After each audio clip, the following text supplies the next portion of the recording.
Nu vil jeg vise dig, hvordan du kan indsætte en mp3-fil i en wiki. Det første, du skal gøre, det er, at du skal være medlem af wikien for at kunne uploade.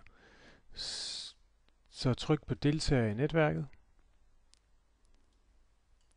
Her er den øverste mail til Allan Madsen, som er wiki-administrator. Send ham en mail, så kan du blive medlem og skrive dine oplysninger ind her, så vi andre også kan se, hvem det er.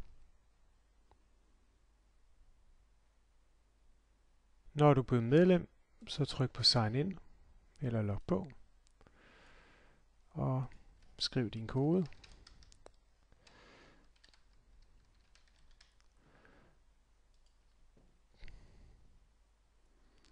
Gå ned til hjælp til denne wiki.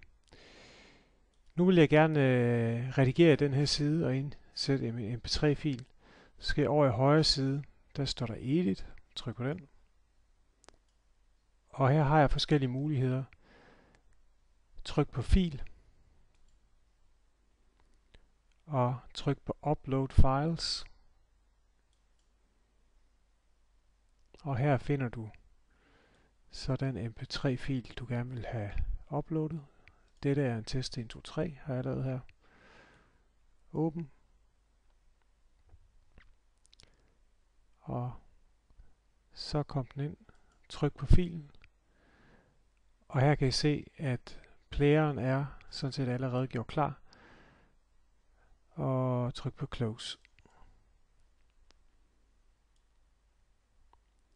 Så kan vi lige flytte lydfilen ned under, så den står pænt.